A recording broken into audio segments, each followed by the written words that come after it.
नमस्कार दोस्तों, मैं अविनाश दास रेशनल कबीर यूट्यूब चैनल में आप सबका हार्दिक स्वागत करता हूं।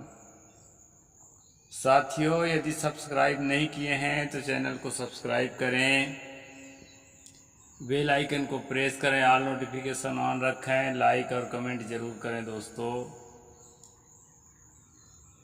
जैसा कि आपको मालूम है, इस चैनल का उद्देश्य किसी भी जाति, धर्म, संप्रदाय या व्यक्ति विशेष को आहत पहुंचाना नहीं है। यह चैनल सत्य को उद्घाटित करने के लिए, तर्कशीलता को विकसित करने के लिए, वैज्ञानिक सोच को समाज में स्थापित करने के लिए क्रिएट किया गया है। साथियों, कल हमने स्ट्रीम किया था वाल्मीकि रामायण पर। सुदास नाम का जो ब्राह्मण है, जिसका सोमदत्त भी नाम है, वो शिव जी के श्राप से राक्षस हो गया था। फिर उसे उनके गुरु गौतम ने बताया कि राम कथा को जो है, रामायण को कार्तिक मास के शुक्ल पक्ष में 9 दिन जब सुनोगे तो श्राप से मुक्त हो जाओगे और फिर से ब्राह्मण बन जाओगे। तो राक्षस जो है बड़ा भयंकर काला शरीर का हो गया था, पशु पक्षियों को, मनुष्यों को पकड़ पकड़ कर खाता था। इसके बाद फिर जो है उसको गर्ग नाम का ब्राह्मण मिला, और ब्राह्मण के मुख से जब वो रामायण का श्रवण किया तो राक्षस से वह खुद ब्राह्मण हो गया, और ब्राह्मण ही नहीं हो गया, वो स्वयं नारायण ही हो गया। ऐसा जो है इसमें आया है, इसी को आज मैं आपके सामने रख रहा हूं। इत्युक्त्वा कथयामास रामायण कथा मुनिः कथा श्रवण मात्रेण राक्षसमत्माकृतं विसृज्य राक्षसं भागवभवत् देवतोमपः कोटि सूर्य प्रतीकाक्षो नारायण समप्रभु शंख चक्र गदा पाणि हरि सद्म जगाम सह स्तुवन्तं ब्राह्मणं सम्यक जगाम हरि मंदिरम। ये दोस्तों, ऐसा कहकर गर्ग मुनि ने उसे रामायण की कथा सुनाई। कथा सुनते ही उसका राक्षसत्व दूर हो गया। राक्षस भाव का परित्याग करके वह देवताओं के समान सुंदर, करोड़ों सूर्यों के समान तेजस्वी और भगवान नारायण के समान कांतिमान हो गया। अपनी 4 भुजाओं में शंख चक्र गदा और पद्म लिए वह श्री हरि के वैकुंठ धाम को चले गए। 4 भुजा उसके पैदा हो गए और वो श्री हरि के धाम को चला गया। अच्छा, शंख चक्र गदा और पद्म चारों हाथों में रखा था वो सोमदत्त। वह भगवान के उत्तम धाम में जा पहुंचा।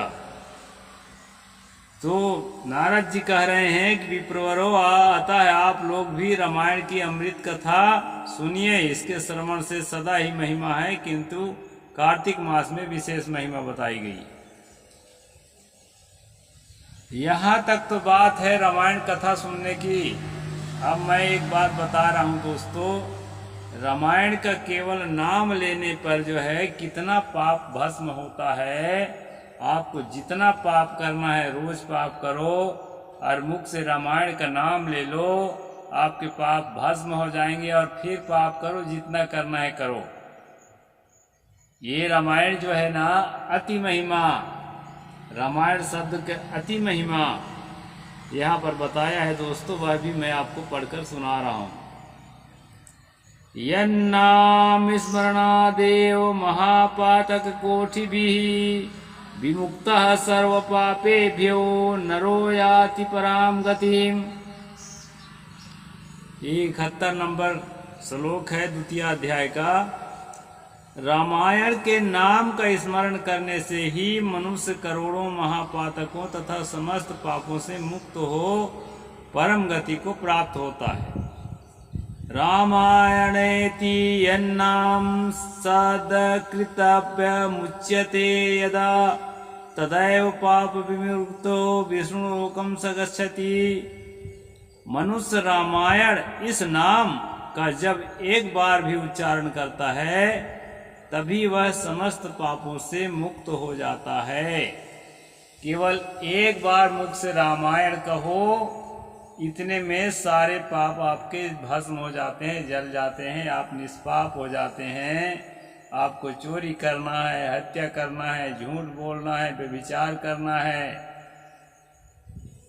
जैसा भी पाप करें, लेकिन सारा पाप जो है एक बार रामायण कहने से दोस्तों समाप्त हो जाएगा, ऐसा यहाँ लेखक का कहना है। और अंत में भगवान विष्णु के लोक में भी चले जाओ।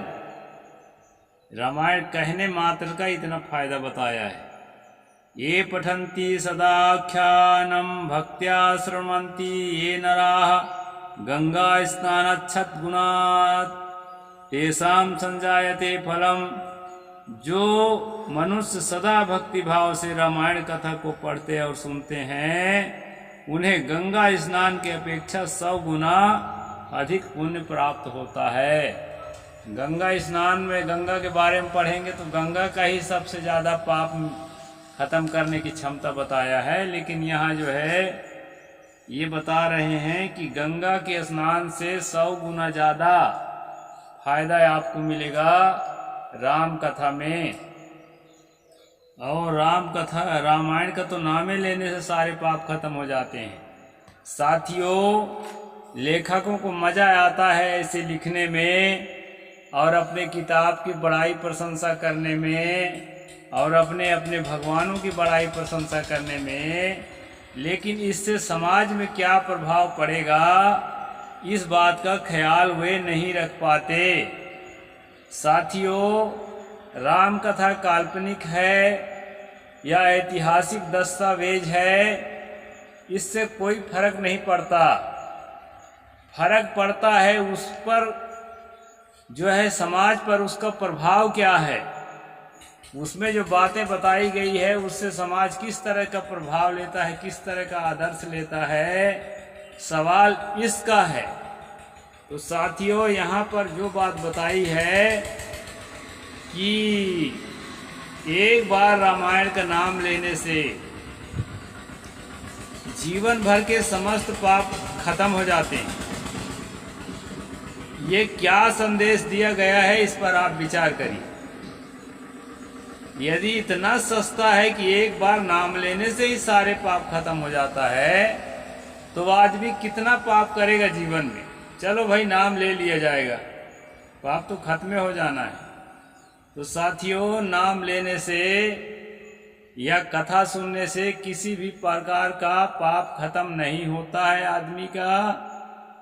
अगर वो हत्या किया है तो उसको जेल जाना पड़ेगा, व्यभिचार किया है तो शर्मिंदगी उठाना पड़ेगा, जेल जाना पड़ेगा, डंडे खाना पड़ेगा, चोरी किया है, झूठ बोला है, जो भी पाप किया है उस पाप का जो है उसको परिणाम झेलना पड़ेगा। पकड़ में आता है तो, पकड़ में नहीं आता है तो उसके मन भीतर से उसको, मन और तन उसको भीतर से जो है उसका परिणाम देगा। आप कभी भी नहीं पाएंगे कि जो आदमी अनैतिक काम करता है वो सुखी रहे। उसके मानसिक स्थितियां बयान करती हैं भीतर से और वो बताती हैं कि मैंने गलत किया है, और वो गलत करने का परिणाम जो है रक्त वाहिनियों पर पड़ता है, हार्ट पर पड़ता है, किडनी पर, लीवर पर पड़ता है, और तरह तरह की कठिन कठिन बीमारियां पैदा होती हैं दोस्तों।